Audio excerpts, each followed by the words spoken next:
चपळता हा गुण आहे, पण चंचलता हा अवगुण आहे. आणि जगतवंदनीय तुकोबरायांनी दोघांना एकत्र केलं. जाता येता न लगे वेळ. एखाद्या ठिकाणी आपण जाऊ न जाऊ, पण मनामध्ये विचार केला की तिथपर्यंत पोहोचलंच. काही काही ठिकाणी मन एकाग्र करायचे वर्ग चालू झालेत आता, त्याला क्लब असं म्हणतात. काही ठिकाणी क्लब चालू झाले, मग तिथे नाचायला लावता, गायला लावता, ध्यान करायला लावता. ते ध्यानधारणा केंद्र असं म्हणत नाही जास्त सुशिक्षित लोक, क्लब म्हणतात क्लब. आणि मग ते क्लबच्या जागेवर क्लबचीच अवस्था होते. ते तेवढ्याच पुरतं चार भिंतीत असतं, पुन्हा ते वाढत नाही. ते तितक्या पुरतं, तिथून पुन्हा बाहेर गेलं. मला तर वाटतं क्लब म्हणा, केंद्र म्हणा, स्मशानभूमीसारखी जागा दुसरीकडे कुठेच नाही मन एकाग्र व्हायची. एकमेव जागा तिथं मन एक. तिथंच सगळं कळतंय ना बाबा, सगळी वाट लागणार आहे. कशाला आपलं मी माझं माझं करत बसायचं. असं आहे. मन चंचल चपळ, जाता येता न लगे वेळ.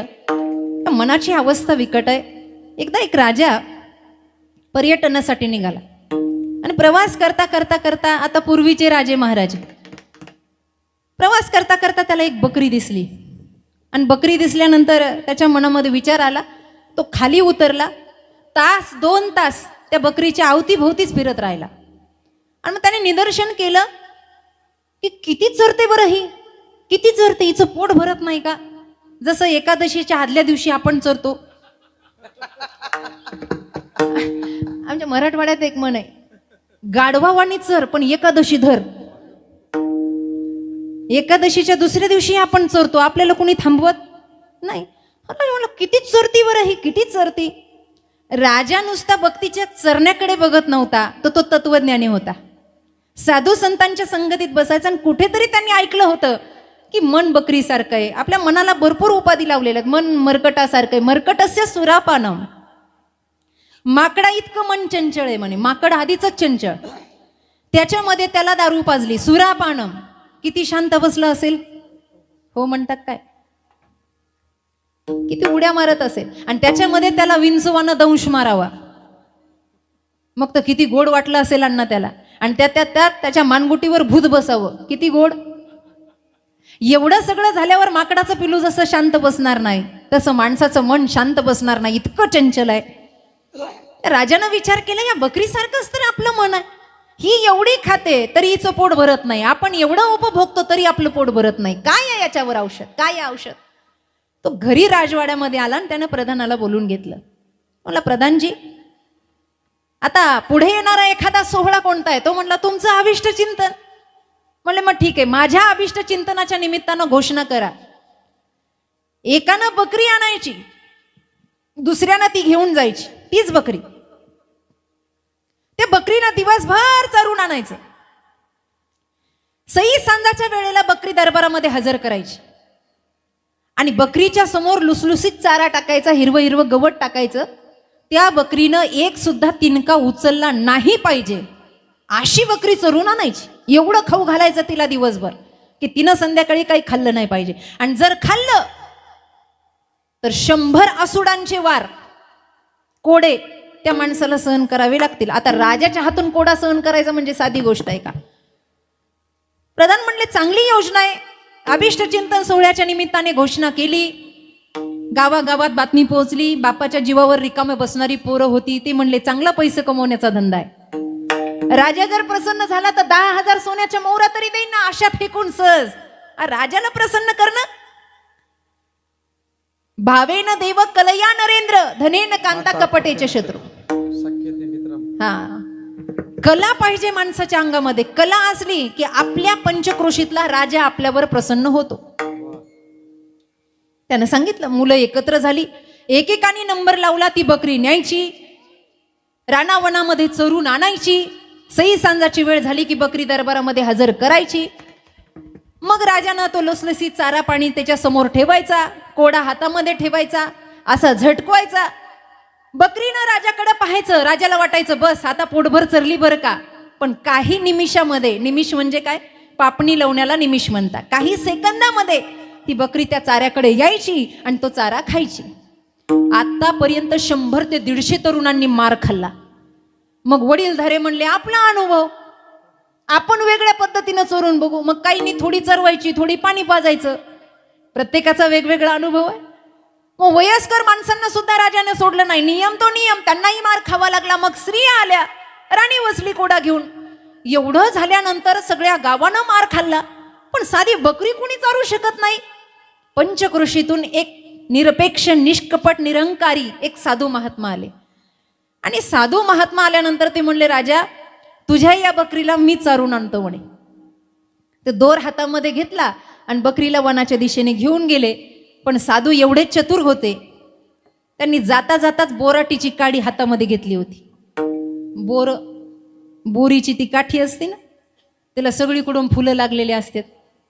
हो म्हणले, काय काय जेवण जास्त झालंय वाटत, काटे लागलेले असतात. काटे लागलेले. ती बकरी अशी हिरव्या चाऱ्याकडे गेली की त्या साधूने तिच्या तोंडावर असा फटका मारायचा. हा, एवढा जोरात मारायचा. मग ती ते चारा खात नव्हती. बर, पशु सुद्धा असे आहेत, 2-3 वेळेला प्रक्रिया झाली ना तर जनावराला सुद्धा कळतं अपवाद माणसं आहेत काही काही.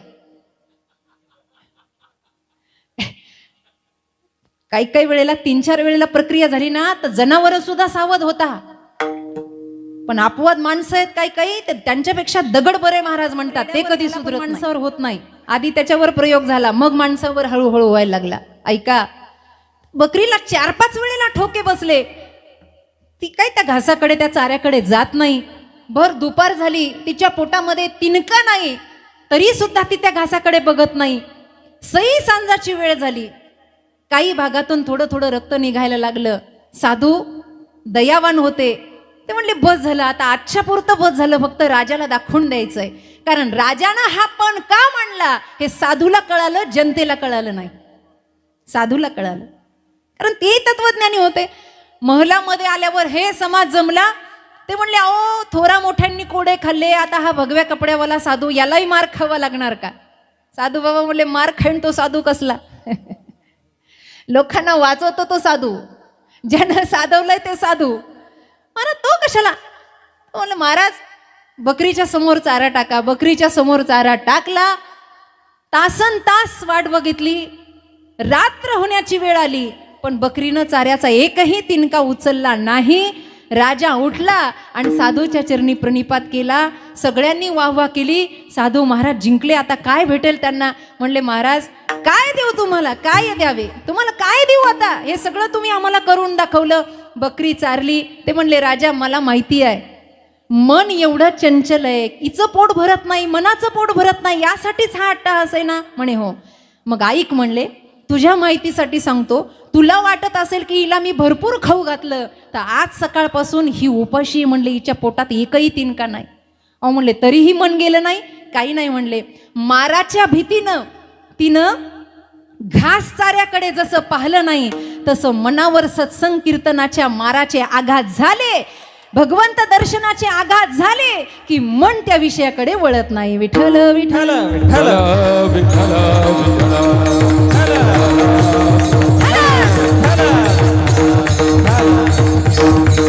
हे देवा, तुझ्या चरणाचा अनुराग झाला आणि माझं क्षिप्त मन झालं. आता हे मन कुठेही धावणार नाही. देवा, फार विकृती आहे या मनाची. या मनामुळे मोठ्या मोठ्यांची नावं खराब झाली.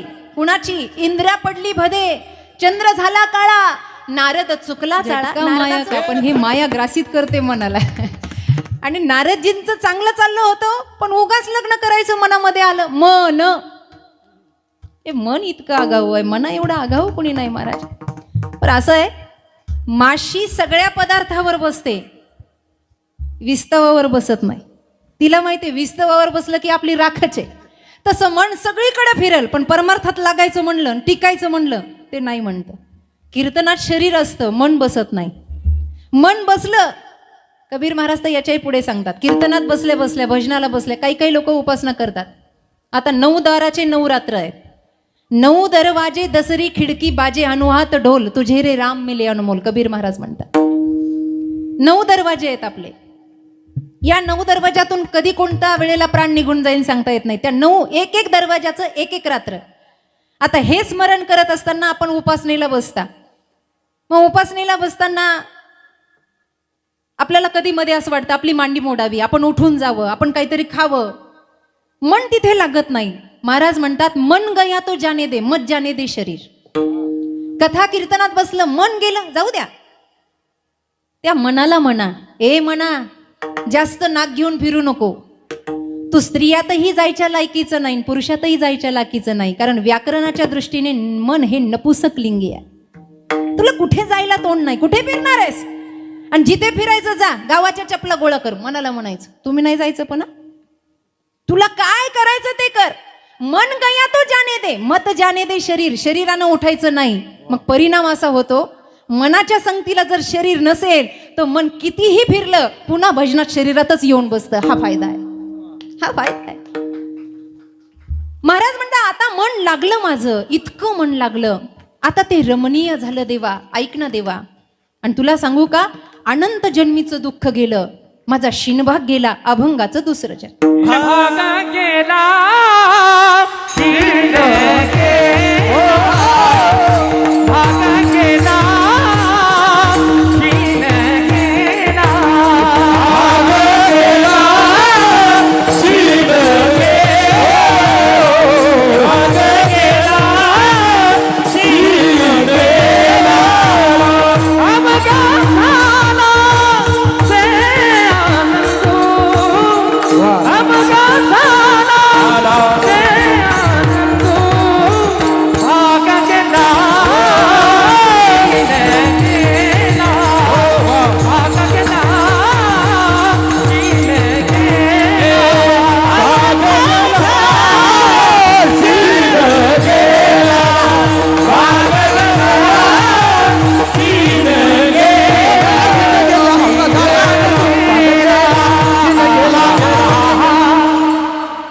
सोप्या पद्धतीमध्ये आपण ते गातो, जितक्या सोप्या पद्धतीमध्ये आपण ते ऐकतो, तितक्या सोप्या पद्धतीत भाग शिन गेला नाही बरं त्यांचा.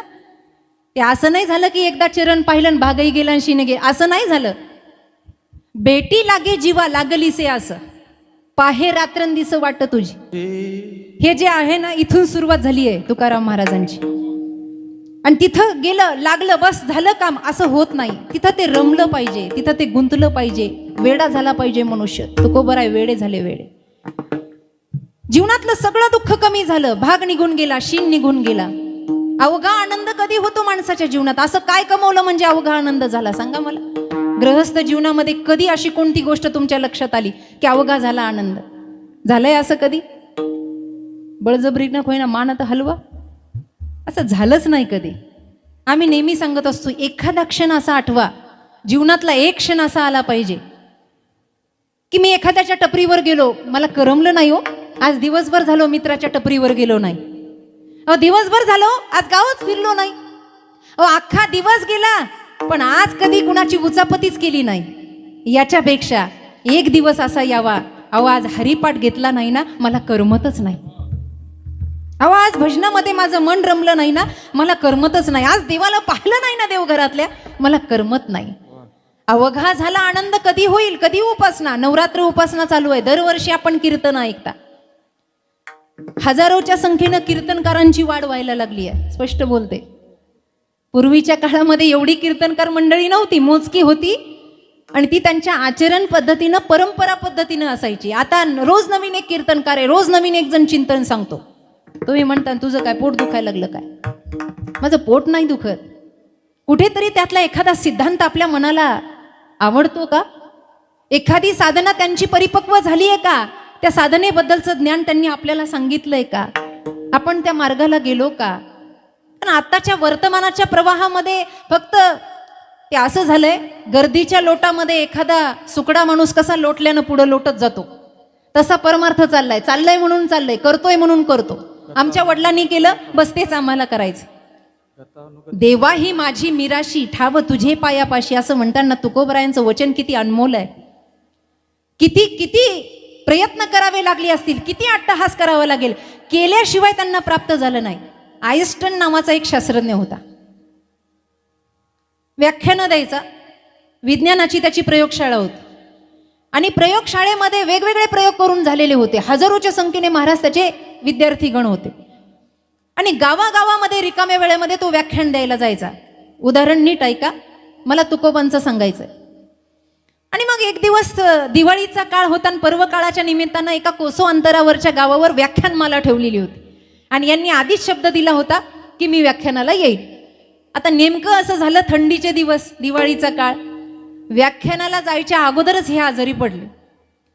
बरं, आता तिथे सगळी गर्दी, नुसती नावाने गर्दी. पूर्वीचे वक्ते असे होते की महाराज नाव ऐकलं, आहा हा समाज एकत्र. आता महाराज पाहायला एकत्र होतोय. पहिले नाव यांचं काहीतरी चिंतन झालंय, चला आपण काहीतरी ऐकूया. एवढी गर्दी, एवढा समाज. पूर्वीच्या काळात ते टेलिफोन होते, ऑफिसला फोन आला, महाराज अर्थात सर तुम्ही लवकर या, व्याख्यानाला सुरुवात करायची. त्यांनी सांगितलं हो ताप भरलाय हो, काही करा, लोकांना फक्त तोंड दाखवा, पण तुम्ही या. बसले एका खुर्चीवर, चिंताग्रस्त बसले. कसं जावं बा, एवढा ताप आहे, थंडी वाजते, बोलता येईना. गाडी चालवणारं होतं ना, ते आलं, शिष्यच होता तोही, आणि त्यानं बरेच व्याख्यान ऐकलेले होते. तो म्हणला सर तुम्ही चला. आता म्हणले चला म्हणणं सोपं आहे, पण पुढचं. तो म्हणला मी आहे ना. मी आहे म्हणजे? तो म्हणला मी करतो ना व्याख्यान. सर म्हणले तू? हो म्हणे मी व्याख्यान करतो. एवढ्या दिवसाचं तुमचं ऐकलं, 50% तर येत असेल ना मला. संगचेल या गाव तुम त्याच्याकडनं पाहू बस. विठ्ठल विठ्ठल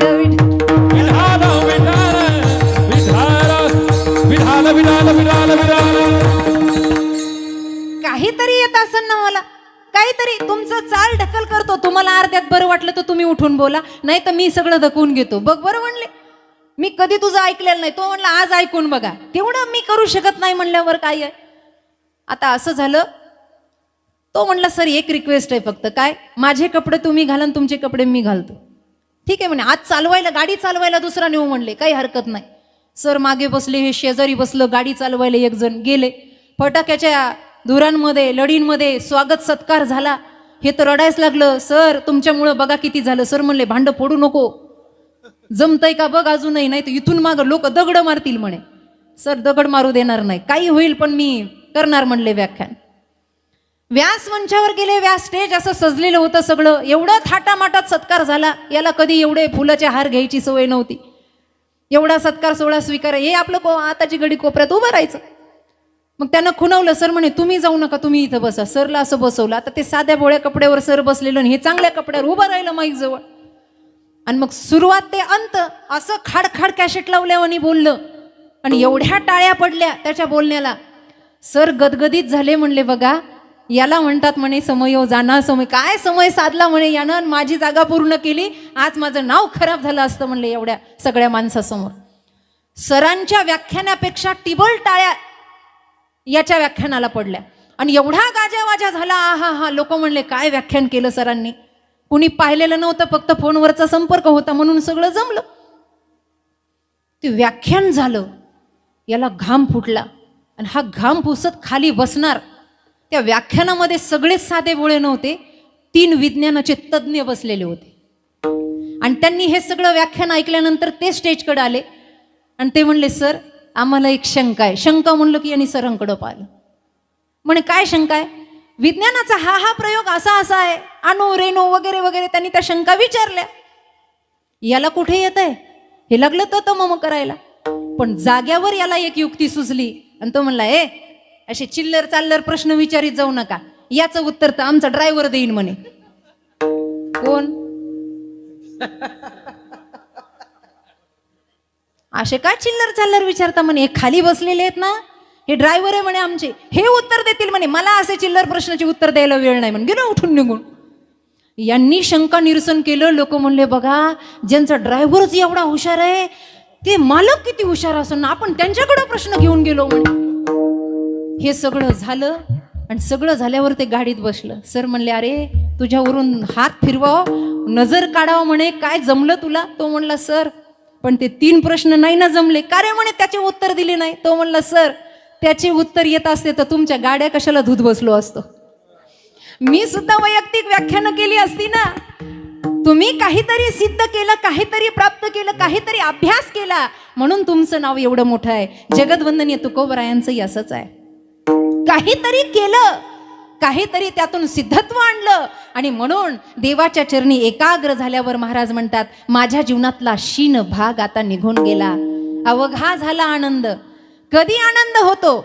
जेव्हा परमात्म प्राप्तीचा ध्यास संपूर्ण होतो तेव्हा माणसाला आनंद होतो. असं जर एखाद्याला विचारलं, तुम्हाला आनंद झाला का? काही काही लोकांना आम्ही विचारतो, तुमच्या जीवनात कधी आनंद झाला का?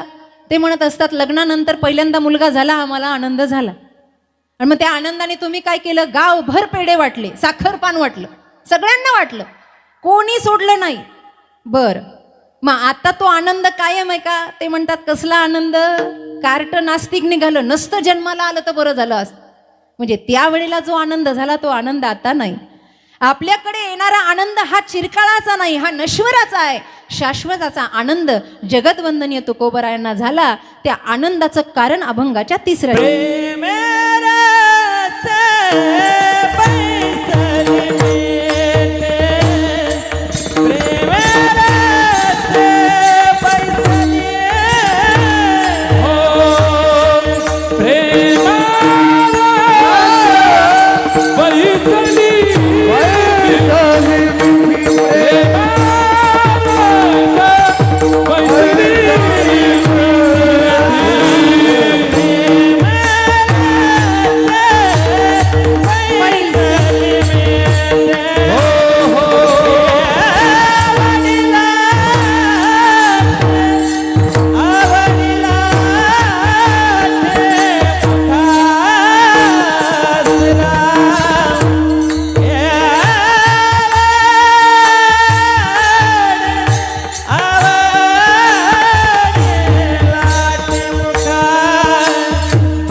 प्रेमरसे बैसली मिठी. भगवंताच्या चरणी आलिंगन दिलं, पण ते प्रेम भावानं दिलं. परमार्थाची खरी सुरुवात ही प्रेमानं आहे. नाथ महाराजांचा अभंग आहे, या प्रेमाशिवाय भक्ती पूर्ण होत नाही. भक्ती प्रेमाविन ज्ञान नको. भक्ती प्रेम जर नसेल तर काही उपयोग नाही. आपल्यासारखं वजन केलं असतं तर कितीतरी दिवस. या भक्ती प्रेमामध्ये तुकोबरायांचा भागशीन घालण्यासाठी प्रेमाची मिठी बसली, प्रेमाचं समर्पण बसलं. जोपर्यंत प्रेमाचं समर्पण नाही तोपर्यंत हा भागशीन जात नाही. का सांगू? तुकोबरायांच्या जीवनातला काम गेला नव्हताच, पण चला गेला. क्रोधही गेला, लोभही गेला. या तिघाविन शून्य झालं जीवन. ज्या वेळेला जगानं परीक्षा घेतली तेव्हा तुकोबरायांचा अनुभव जगाला यायला लागला.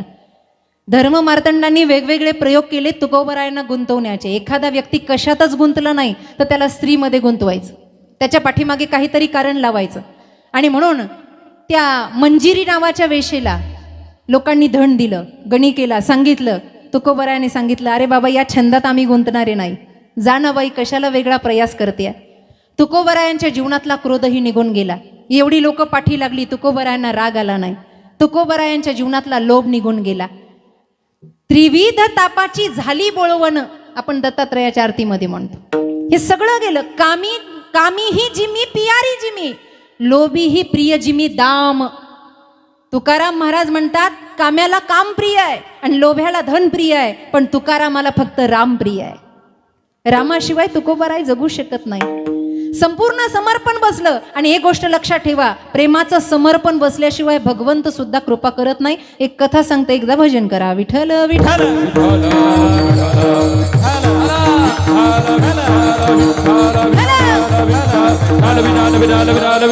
बऱ्याच वेळेला आपण रामायण महाभागवताचा आदर्श किंवा सिद्धांत घेत असतो. एक उदाहरण सांगते तुम्हाला. देवतांच्या संगतीमध्ये यांचं असं झालं तर आपलं कसं होईल? नीट ऐका.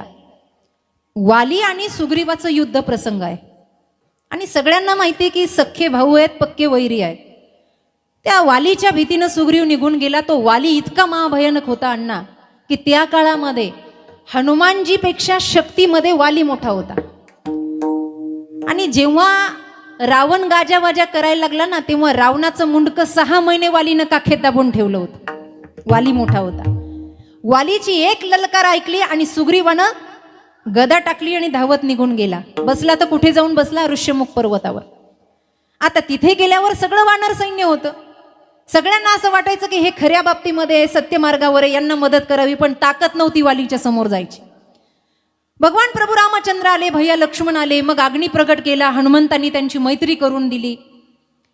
मैत्री झाल्यानंतर प्रभू रामचंद्रांनी वचन घेतलं, तुझ्या दुःखामध्ये मी सहभागी, माझ्या दुःखात तू सहभागी, वगैरे वगैरे झालं. हा सुग्रीव फक्त एकच वाक्य म्हणायचा, मी तुमचाच आहे, तुम्ही फक्त माझं काम करा.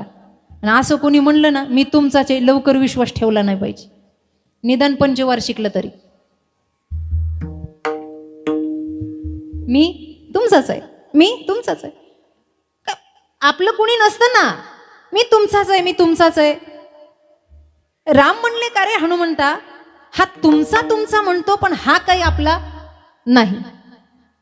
म्हणले, तो तर सगळ्या देखत वाही देतोय, त्याला आनंद झालाय, तुमच्या चरणाचा अनुराग झालाय, तो एवढ्या बसून गप्पा मारतो. अरे म्हणे, अरे गप्पा मारणारी भरपूर पाहिलेत म्हणे. ठीक आहे म्हणे, प्रयोग करू. तयारी झाली युद्धाची. आणि भगवान प्रभू रामचंद्रांना वाली त्या सुग्रीवानं सांगितलं, तुम्ही येताय ना? म्हणे, हो येतो. धनुष्य घेतले, तर्कस घेतले, सगळं घेतलं. म्हणे, चल. यानं ते वज्र घेतलं आणि हा पुढे निघाला, ते धनुष्य घेऊन मागे निघाले. आता बरंच पुढे गेल्यानंतर कधी कधी कुणाच्या तरी जीवावर उड्या माराव्या वाटतात. याला वाटलं हा आता भगवंत आहे आणि यांच्या जीवावर उड्या मारायला काय हरकत आहे. मोठ्या मोठ्यानं आवाज द्यायला सुरुवात केली, ए वाली, कहा छुपे बैठे हो, बाहेर आओ. वाली म्हणला, तारा, मी एखाद्या सांदीतून डोकावून पाहिलं तरी हे पळून जातं, आज याच्यात एवढं बळ कुठून आलं? काय आलं म्हणले बळ? ती म्हणली, बघा. समोर आला, दोघही भावंडांचं वज्रयुद्ध सुरू झालं. आणि त्या वालीनं त्या सुग्रीवाला एवढं मारलं, पहिला दणका बसला हनुवटीवर, दात पडली. आणि जेव्हा दात पडली तेव्हा याने मागं वळून पाहिलं तर राम म्हणायचे, आय मी आहे. झाडाच्या मागे राम येऊन उभे, ते म्हणायचे, मी आहे ना. तू मी आहे, पण या ना पुढे, मी मार खातोय. राम म्हणायचे, मी आहे. नुसतं मी आहे म्हणून चालतं का? यानं एवढा मार खाल्ला, शेवटी ते वज्र टाकलं आणि तिथून धूम ठोकली महाराज. आता प्रभू रामचंद्र पोहोचण्याच्या अगोदर हा ऋष्यमुख पर्वतावर गेला. आणि तिथे गेल्यावर त्यानं सगळ्या वानर सैनिकांना सांगितलं, अरे काय राम राम करता म्हणे, आपल्या मनासारखं नाही झालं की आपण देवाला शिव्या देत असतो. काय त्या देवाचं घेऊन बसला, एवढं केलं पण आमच्या मनासारखं झालं नाही, आपण देवाच्या डोक्यावर खापर पडतो. त्या सगळ्यांमध्ये एवढे मोठ्या मोठ्याने सुग्रीव बोलायला लागले की लक्ष्मणजीही पाहतच राहिले, हनुमानजीही पाहत काय भानगडे हा एवढा बोलतो. अरे म्हणले, काय राम, आणि कशाचं रघुकुल रीत सदा चली आई और प्राण जाई वचन न जाई. कशाचे म्हणे काय? अरे म्हणे, ते प्रांगण सोडून पळून आलो नसतो तर माझा जीव वाचला नसता म्हणे. बरं झालं म्हणे मी पळून आलो. प्रभू रामचंद्र नो टेन्शन, आपले डगमग हळूहळू मागून येत होते. आल्यानंतर त्यांनी ते सगळं भाषण ऐकलं आणि भाषण करून करून दमल्यानंतर सुग्रीवाला विचारलं, झालं का, अजून काही ओकायचं बाकी आहे? कारण एकदा आपल्याबद्दल कोणाच्या मनात किती वाईट आहे ते बाहेर आलं पाहिजे. अजून काही बाहेर यायचं बाकी आहे का? ते म्हणलं, एवढं बोलू नाही तुमच्यावर परिणाम. अरे परिणाम कसा सुग्रीवा, मी मारायला आलो होतो का नव्हतो? अहो पण तुम्ही मारलं नाही ना. ते म्हणले, मारू कसं? अरे तू आणि वाली दिसायला सारखेच, सुग्रीव आणि वाली हे दिसायला सारखे, तुम्ही दिसायला अगदी हुबेहूब सारखे आहात. मी निशाणा धरला, तर्कसातून बाण काढला, निशाणा धरला, पण तुला मारायचा का त्याला मारायचा? तुम्ही दोघंही दिसायला सारखे आहेत, बाण मारू कुणाला? आणि चुकून जर तो बाण तुला लागला असता तर मैत्रीतला विश्वासघात झाला असता का नसता? सुग्रीवाच्या पटकन लक्षात आलं आणि त्यांनी भगवंताचे पाय धरले. म्हणले, देवा माझ्या हे लक्षातच आलं नाही, बरं झालं म्हणे लक्षात आणून दिलं. उद्या आपण काहीतरी खून करू म्हणे की मी सुग्रीवन तो वाली. आता हे सगळ्यांना पटलं. बरं, जे वानर सैनिक होते ना तिथं बसलेले सगळ्यांना पटलं. म्हणले, हो खरंय खरंय.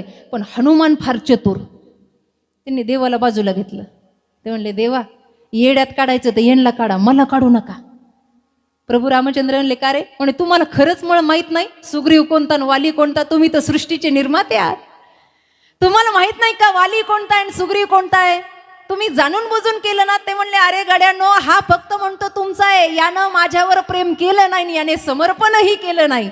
ज्या वेळेला हा प्रेम करेल, समर्पण करेल, त्यावेळेला मी त्याचा आहे.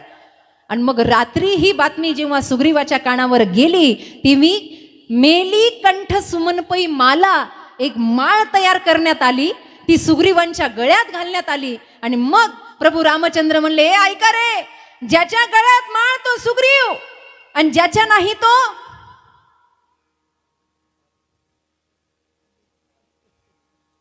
इथे बसलेल्यापैकी परीक्षा घेऊ ना. ज्याच्या गळ्यात माळ तो इमानदारीनं वरती हात करा बरं, कुणाकुणाच्या गळ्यात माळी आहे. करे रविवार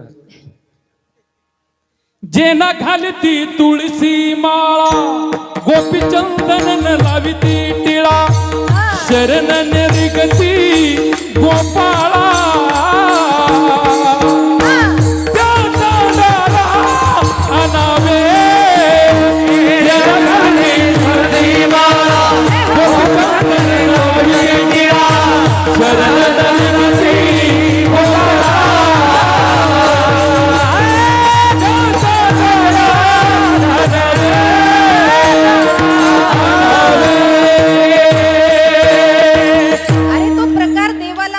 बाबा आवडे देवासी तू ऐका प्रकार, नामाचा उच्चार तुळशी माळ गळा. मग ज्याच्या गळ्यात माळ नाही तो वाली. किती वाली बसलेत कुणास ठाऊक बाई. ज्याच्या गळ्यात माळ तो सुग्रीव. याचा अर्थ असा, गळ्यात माळ घेतली आणि मग ते भगवंताला म्हणतात देवा मी तुम्हाला ओळखायला विसरलो, आता माझा अनुराग तुमच्या चरणाशी आहे, असं मागणं पूर्ण झालं. आणि तिकडे भगवंतानी सुग्रीवाचं रक्षण केलं. याचा अर्थ असा आहे, जोपर्यंत प्रेमाची ही मिठी पडत नाही ना, भगवंताचं नाम मुखावर येत नाही ना, तोपर्यंत अवघा झाला आनंद. कारण संकटच दूर होत नाही. भजनामध्ये येणारी आधी व्याधी बाहेर जात नाही, उपाधी बाहेर जात नाही. आणि ती बाहेर गेल्याशिवाय मनाला विरळा आनंद होत नाही. तुकोबांना ज्या भजनामुळे आनंद झाला त्याचं स्मरण करू. विठोबा